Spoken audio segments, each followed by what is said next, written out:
अस्सलाम वालेकुम दोस्तों, असां सां मोतबर बेहतरीन शख्सियत मौजूद है। मशहूर आहे, ॼातल सुञातल तव्हां असांजो सभिनि जो अदब बख़्श माशाअल्लाह तबारक अल्लाह। असां तव्हांजी जेको आहे न शाहाना ज़िंदगी, लग्ज़रियूं गाॾियूं, लाइफ स्टाइल ज़बरदस्त क़िस्म जो माशाअल्लाह तबारक अल्लाह इहो तव्हांखे ख़ानदानी वरसे में मिलियो या तव्हां पंहिंजी महिनत सां हासिलु कयो?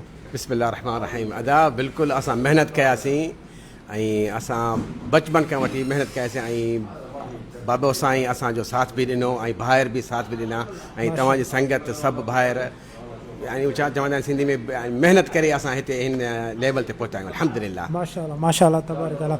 घणो अरसो थी वियो तव्हांखे सऊदी अरब? असांजी पैदाइश सऊदी जी आहे। माशाअल्लाह तबारक अल्लाह। पाण बेसिकली कहिड़े शहर खां? पाकिस्तान। असां दादू जोही ॻोठ बेयो ख़ान। माशाअल्लाह तबारक अल्लाह। ॻोठ तव्हां घणा दफ़ा वेंदा रहंदा आहियो? चकर यादि वग़ैरह ईंदी? न बिल्कुलु यादि आहे। असां वियासीं तक़रीबन 2 दफ़ा बाबे साईं सां वियासीं, उहो ई घुमी वियासीं, सॼो ॻोठ ॾिसी ऐं पंहिंजे ॿाहिरि माइटनि सां मिली ॻोठ में तक़रीबन मिलियासीं अल्हम्दुलिल्लाह। माशाअल्लाह तबारक अल्लाह। माण्हू तव्हांखे जाम सुञाणींदा आहिनि, स्पेशली सऊदी अरब जे शहर जिद्दा में। मोहबत माण्हुनि जी। ही मुंहिंजा फैलवर न आहिनि, मुंहिंजा भाउ आहिनि। बिल्कुलु ज़बरदस्त ज़बरदस्त माशाअल्लाह। अदा बख़्श पाण ज़ातियो कहिड़ा? साईं असां लुंड बरोच आहियूं। लुंड बरोच माशाअल्लाह। दादू जोही। बिल्कुलु दादू में जादू आहे माशाअल्लाह तबारक अल्लाह। अदा बख़्श तव्हां माशाअल्लाह महिनत बि कई, ज़बरदस्त मक़ाम ते आयो। अल्लाह ताला तव्हांखे अञा बि नवाज़े। कॾहिं इश्क मोहबत?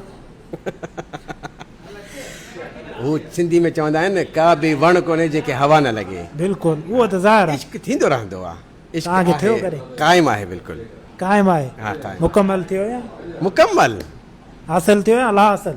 न बस अल्हम्दुलिल्लाह अल्हम्दुलिल्लाह अल्हम्दुलिल्लाह। माशाअल्लाह तबारक अल्लाह। जेको इश्क आहे वो दिल में वेठो, दिल में ज़ाहिर न आहे करणो। न ज़ाहिर न करणो। वाह वाह माशाअल्लाह।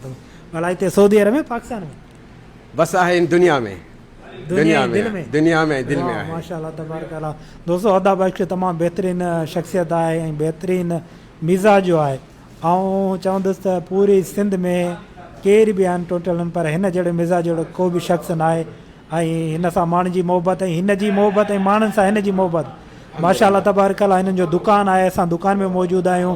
शारा गिरनाता तगाता सहाफ़ा हदीगा तव्हां मुंहिंजे भरिसां। माशाअल्लाह तबारक अल्लाह। थोरी देरि आऊं पहिरियों बीठो हुउसि, शारा गन आता हिते माण्हू बीहंदा तव्हांखे परे खां सलाम था कनि। बिल्कुलु हिते सिग्नल आहे, सिग्नल ते सिंधवासी जेके हूंदा आहिनि उहे बीहंदा आहिनि त अदा बख़्श खे ऑलरेडी सुञाणींदा आहिनि, पोइ हुन सां सलाम दुआ बि कंदा आहिनि ऐं माशाअल्लाह दुकान ते वेंदा आहिनि। तव्हां बि अचो, असांजो सिंधवासी आहे, बिज़नेसमैन आहे ऐं जेको आहे तव्हांजो पंहिंजो दुकानु आहे। अचो, तक़रीबन 7-8 चेयर्स पियूं आहिनि।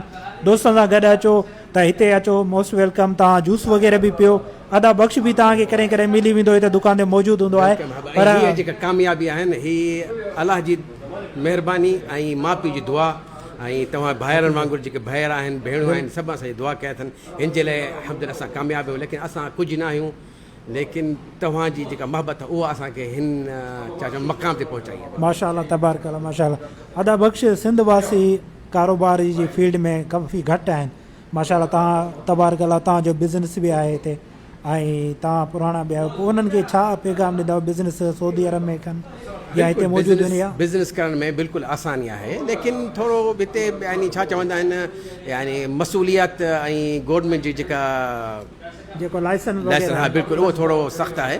लेकिन हा सख़्ती न आहे, लेकिन उहो निज़ाम आहे हिन जो। निज़ाम इहो तक़रीबन पूरी दुनिया में आहे, हिते न आहे, पूरी दुनिया में आहे। लेकिन हिते थोरो वधीक आहे ऐं हिते गवर्नमेंट जो नज़र हर शइ ते रखंदा आहिनि। माशाअल्लाह तबारक अल्लाह। पाकिस्तानियुनि खे कहिड़ो पैगाम ॾींदव? मां उनखे चवंदुसि त इंशाअल्लाह बिदिल्लाह असां दुआ कयूं था। इहा आहे ग़रीबनि जे लाइ, जिन्हनि जे लाइ त तव्हांजो जल्द हिते बुलायो थी वेंदो। पहिरियां तव्हां उमिरो कयो, ज़ियारतूं कयो, पोइ दुनिया ॾिसो हिते सऊदी जे, ऐं दुआ कयूं था त सभिनीनि जे लाइ इंशाअल्लाह त सभु हिते जेके बि उमिरो कराईंदो असां सां मुलाक़ात थी वे त महिरबानी तव्हांजी लख लख थोरा थी। बिल्कुलु बिल्कुलु इंशाअल्लाह मुलाक़ातूं नसीब जी हूंदियूं आहिनि। अदा बख़्श पाण बिज़नेसमैन आहे, मसरूफ़ बि हूंदो आहे ऐं काफ़ी फॉलोवर अदा बख़्श जा जेके आहिनि ईंदा बि आहिनि ऐं घणनि सां मिली बि सघंदा आहिनि, घणनि सां न बि मिली सघंदा आहिनि। त हिन में को हर्ज न आहे, कोशिशि कंदा रहो, कोशिशि कामयाबी कुंजी आहे। अदा बख़्श सां ज़रूरु मिलंदा जीअं असां अॼु अदा बख़्श खे झलियो आहे, क़ाबू कयो आहे। माशाअल्लाह तबारक अल्लाह, वरी वरी तव्हांजी तव्हांजी महिरबानी, मोहबत साईं, लख तव्हांजी कुर्बान, मोहबत लख हिते कुर्बान, आई आहे लख इंशाअल्लाह कुर्बान, बिदिल्लाह। लख ऐं कुर्बान। सभिनीनि भाइरनि सां असां बि इंशाअल्लाह मुलाक़ात कंदा रहंदासीं ऐं सभिनीनि सां राब्तो बि आहे। ऐं जेको बि असांखे फेसबुक ते या कॉमेंट, ऐं अक्सर कर माण्हू नाराज़ थींदा आहिनि त तूं कॉमेंट नथो ॾिसी। अब वल्लाही मुश्किल छा आहे, असां कॉमेंट घणा न ॾिसंदा आहियूं, तव्हांजी कमी पेशी आहे, तव्हां उहा त ऑलरेडी असांजी लेकिन माज़रत ऐं सभिनीनि सां इंशाअल्लाह राब्तो आहे असांजो इंशाअल्लाह। इंशाअल्लाह इंशाअल्लाह, वरी वरी महिरबानी, लख कुर्बान। हबीबी अल्लाह ताला तव्हांखे आबाद रखे, रिज़्क़ रोज़ी में बरकत अता करे, कारोबार में तव्हांखे आमीन। जेको न बरकत हुजे। दोस्तो अदा बख़्श जो साथ ॾियो, सपोर्ट ॾियो। हिननि जो दुकान आहे माशाअल्लाह, ईंदा कयो, विज़िट कयो। भाई जूस पियो, थोड़ा थुला थियनि न, ये कमाईंदा माशाअल्लाह, तंहिंमें 3-4 हज़ार रियाल पगार था करनि, जूस नथा पियनि। अल्हम्दुलिल्लाह, हर कंहिंजी रोज़ी मिलंदी आहे इंशाअल्लाह बिइज़्निल्लाह। ऐं जिन्हनि वटि बि कमकार बि कोन्हे को वेलकम करे अचनि, हबीबी पंहिंजो दुकान अथव ऐं बिल्कुलु पैसा न आहिनि त तव्हां आहियां अचो। मां न आहियां, तव्हांजो दुकान अथव, वेलकम या हबीबी।